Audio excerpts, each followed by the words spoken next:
course, it would be too simple if price ceilings and floors were catch-all cures for certain economic ailments. As with most economic concepts, any policy implemented will have both good and bad side effects. The good is ensuring price controls for the betterment of society as a whole. The bad is shortages and surpluses. When a price ceiling is implemented by adding the artificially established price line below the equilibrium point of the graph, that price now crosses the supply and demand curves of the graph at different points, with the demand at that price being far greater than the supply at that price. This creates a supply shortage, where the quantity demanded is greater than the quantity supplied. Similarly, when a price floor is implemented by adding the artificially established price line above the equilibrium point, the quantity supplied becomes far greater than the quantity demanded. This creates a supply surplus, where there is far more supply of the product in circulation than is demanded by the population.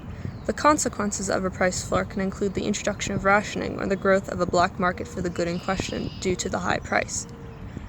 An example of a price ceiling can be found in rent-controlled apartments in which the tenant cannot be charged rent above a certain price. This creates an excess of demand for the low-cost apartments but a limited supply. An example of a price floor is the minimum wage, in which workers cannot be paid below a certain price. This creates a situation in which the price of the good increases, which decreases the company's total profits due to less people seeking out the good to purchase. Today I'm going to talk about one of the most fundamental models used in economics, which is the supply and demand model. Some basic components of this model are the demand curve and the supply curve, which make up the market equilibrium. The demand curve slopes downward because of the law of demand, which is when the price of a good rises, the quantity of the good demanded will fall.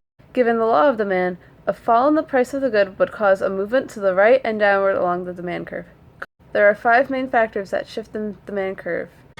Tonight, we will feast in his honor. Changes in income, number of consumers, prices of related goods, changes in taste, and changes in expectations. A firm's quantity supply of a good is the specific amount its managers would choose to sell over some time period. A rise in price would cause a rightward and upward movement. There are 5 main factors that shift the supply curve: changes in input prices, number of producers, prices of related goods or services, technology, and expectations. This has been a brief overview of supply and demand. Price floors and real-life examples. The definition of a price floor is when the government imposes a price control or limit on how low a price can be charged for a product. A price floor must be higher than the equilibrium price in order to be effective. In turn, there is a shortage of demand and a surplus in supply. An example of a price floor today is minimum wage. The government imposes a set price, which is the least amount an employer can pay an employee. This will then allow the employee that's getting the wage to have enough money to pay for utilities and all other necessary things to live. It has the effect of encouraging existing producers to increase production and attract new firms to the market. One problem with price floors is that overproduction can cause some fields to be left fallow.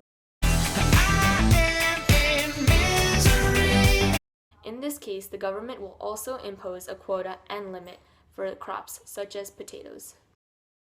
When crops are overproduced, farmers will then have to pay a fine. All in all, price floors are used to decrease demand and increase supply.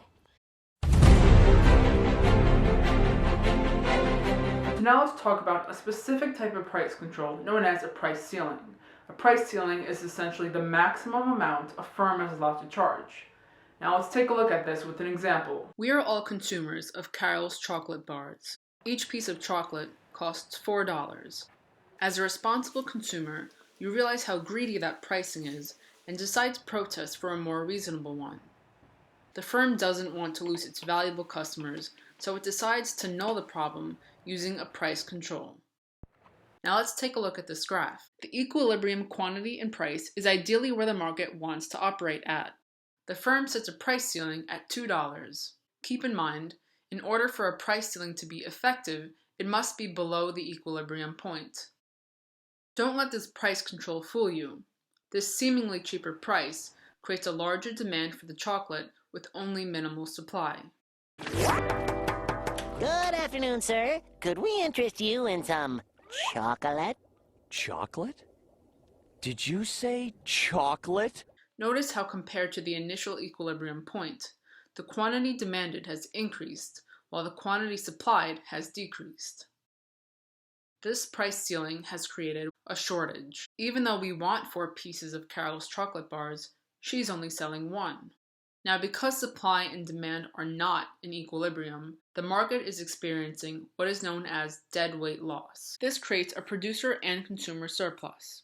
So even though a price ceiling sounds like a great idea, it actually generates an imbalance in the market. Thanks, Carol.